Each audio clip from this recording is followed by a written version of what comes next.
Alhamdulillahirabbil alamin, wassalatu wassalamu ala asrofil anbiya'i wal mursalin wa ala alihi wa ashabihi ajma'in. Yang saya hormati Bapak Wali Kota Padang, yang diwakili oleh Bapak staf ahli bidang kemasyarakatan dan sumber daya manusia.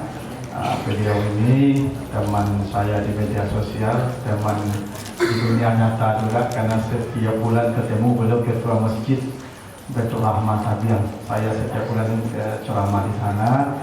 Sebelumnya sering ke kantor beliau waktu kepala dinas pertanian, hampir setiap bulan ke sana. Jadi beliau memang orang yang sangat peduli dengan kegiatan keagamaan ini.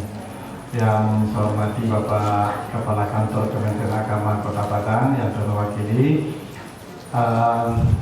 Bapak Ibu tamu undangan yang tidak bisa tersebutkan satu persatu, Bapak Ibu hadirin jamaah yang dimuliakan Allah.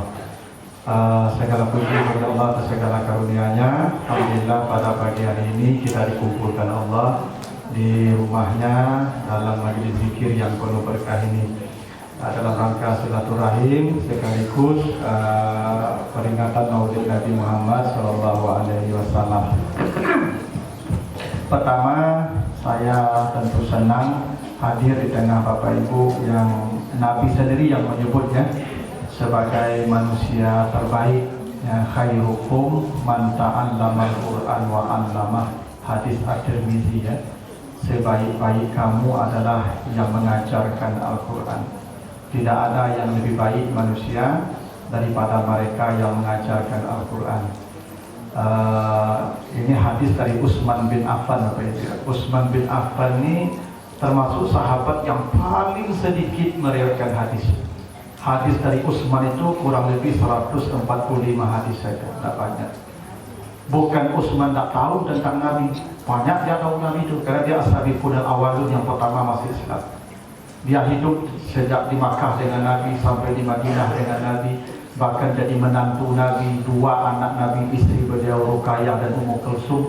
Tapi Utsman tak berani meriwayatkan hadis karena takut jangan-jangan berbohong atas nama Nabi, takut dia. Tapi hadis yang berani dia riwayatkan tentang itu, sebaik-baik manusia yang mengajarkan Al-Quran. Itu hadis Utsman. Karena Utsman bin Affan itu pecinta Quran, makanya Utsman itu matinya sedang membaca Al-Quran. Jadi Utsman itu sedang baca Quran, itu ditusuk.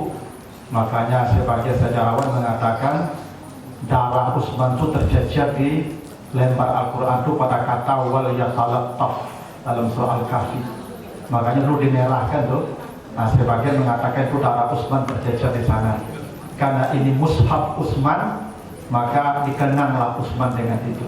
Tapi itu orang berbeda pendapat tentang sumbernya. Tapi yang pasti Utsman itu adalah ahlu Quran. Bahkan setiap hari dia khatam Quran. Utsman bin Affan begitu. Itu kenapa dia yang meriwayatkan hadis khairukum man ta'allamal Qur'an wa 'allamah. Jadi Bapak Ibu lah orang yang dimaksud Nabi itu, yang sebaik-baik manusia. Maka beruntunglah Bapak Ibu yang mengajarkan Al-Quran, karena kata Nabi 7 amal yang abadi sampai hari kiamat itu membahagiakan orang. Sab'atun yajri ajruhunna wa huwa fi qabrihi ba'da mautihi ila yaumil qiyamati, hadis Abu Dawud. Itu nomor 1, man 'allama ilman, guru-guru yang mengajarkan ilmu, terutama yang mengajarkan Al-Quran.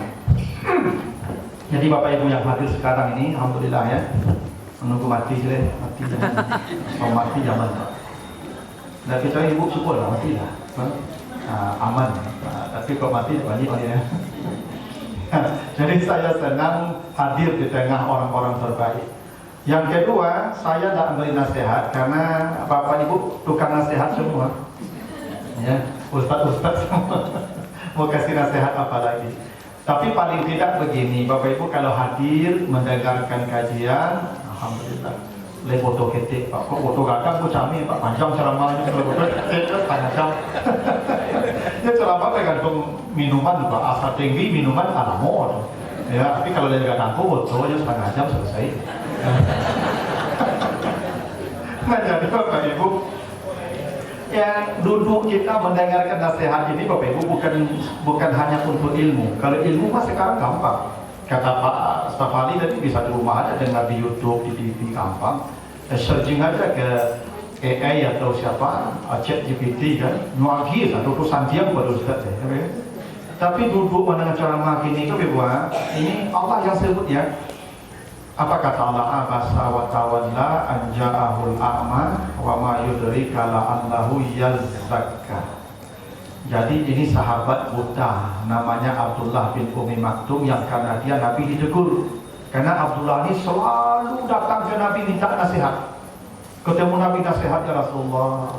Ketemu Nabi minta nasihat ya Rasulullah. Sampai suatu hari Nabi sedang beri nasihat, sedang berikan pelajaran ke tokoh-tokoh Quraisy. Ada Abu Jahal, ada Al-Walid bin Al-Mughirah. Dia mau nasihat ya Rasulullah. Sampai masa wajah Nabi agak kurang terganggu Nabi dengan dia. Maka turunlah ini. Muhammad, jangan bermuka masam ya, jangan. Orang yang datang minta nasihat ini, yang buta ini, kata Allah, dia minta nasihat bukan untuk ilmu, dia ingin mensucikan jiwanya dari dosa-dosa. Itu hebatnya duduk di pengajian itu. Biasakah kita duduk mendengar nasihat itu supaya jiwa kita dibersihkan dari dosa-dosa. Itu makanya kata Nabi, majtama'a qaumun fi baitin min buyutillah. Kalau ada satu kaum duduk berkumpul di rumah Allah, mendengarkan ayat-ayat Allah, nasihat-nasihat, illa hafathumul malaikah, para malaikat memintakan ampunan atas dosa-dosa mereka.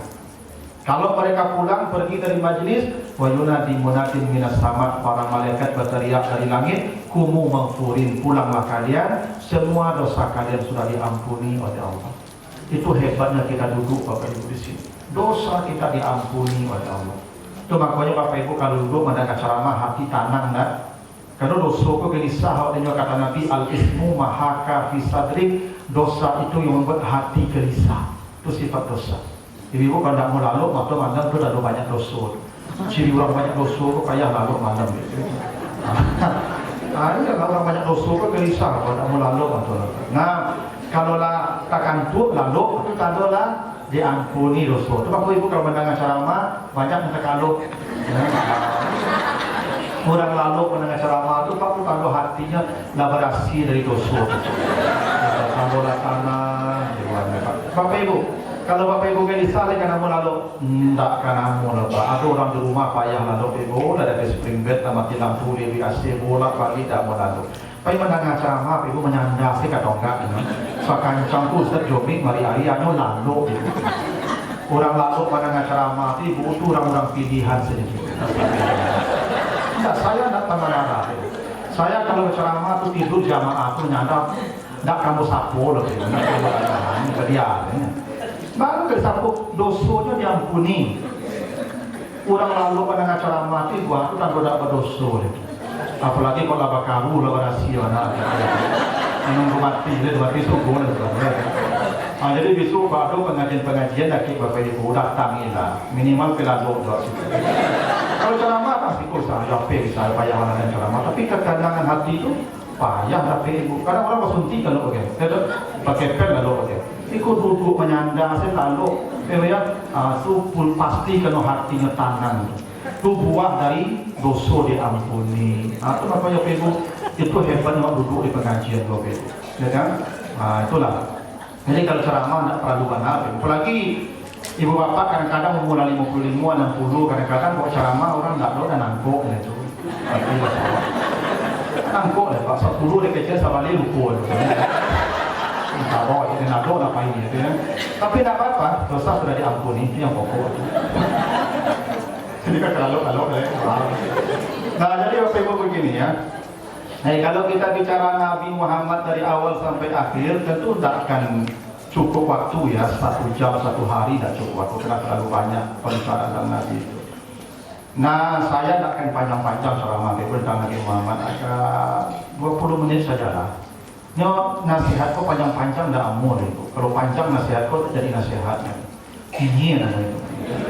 Misalnya ibu suami ibu bagi nasihat ibu batu kecil apa aku tak boleh salah batu. Tapi lah setengah jam dah berhenti mengicipkan ke ibu didik mah. Jadi ceramah panjang kok didik ke orang ibu. Jadi tak boleh banyak-banyak. Itu belum ini sudah jadi itu. Jadi begini Bapak Ibu ya. Ya Nabi Muhammad itu ini beda dengan nabi-nabi lain, oh ya. Kalau nabi-nabi lain kan orang beriman karena ada mukjizat yang aneh-aneh. Orang percaya, tidak masuk akal lah percaya orang. Orang dulu beriman ke Nabi Saleh, karena Nabi Saleh itu bisa mengalir runtuh dari batu. Pokok batu tu, kalau untuk beranak runtuh begitu. Orang pandai orang mengalir runtuh dari batu begitu. Kok iya Nabi itu tidak percaya orang Nabi aneh. Orang beriman ke Nabi Musa, bungkit jadi ular gadang, nampak bungkit jadi ular gadang, bungkit itu, oh iya kok. Tidak mungkin tak Nabi itu, percaya orang, ya Nabi itu. Orang beriman ke Nabi Isa itu asalnya gosok, apapun penyakit sehat. Mata orang butuh gosok, jalan.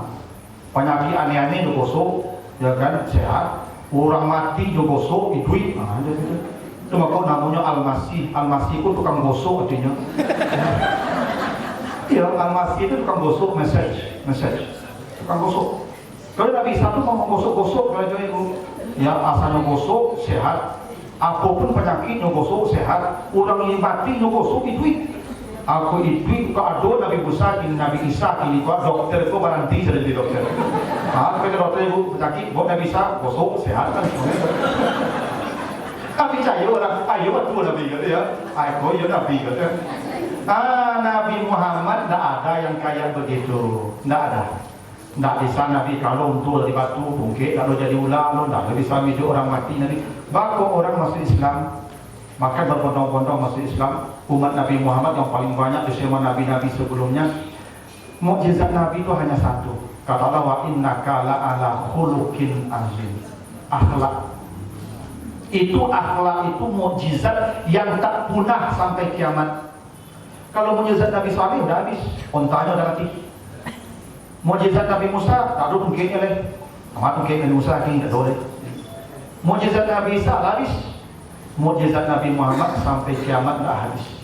Kenapa? Wa innaka la'ala khuluqin azim. Akhlak Nabi akan terus kita perbincangkan, kita contoh teladani sampai hari kiamat. Bahkan Bapak Ibu hebatnya ya, Allah mengatakan akhlak Nabi itu bukan akhlak khuluq. Khuluq itu mufrad tunggal, kalau banyak akhlak. Allah tidak mengatakan wa innaka la'ala akhlaqin azimah. Khuluq tidak usah bicara banyak akhlak Nabi, satu saja cukup, satu itu tidak ada yang bisa menandinginya. Itu kenapa Bapak Ibu dalam sejarah ketika penaklukan kota Makkah, kenapa orang berbondong-bondong masuk Islam? Idza jaa nasrullah wal fath wa ra'aitan nasa yadkhuluna fi dinillahi afwaja. Kenapa orang berbondong-bondong masuk Islam dalam penaklukan kota Makkah? Akhlak, di situ nampak akhlak mulia Nabi.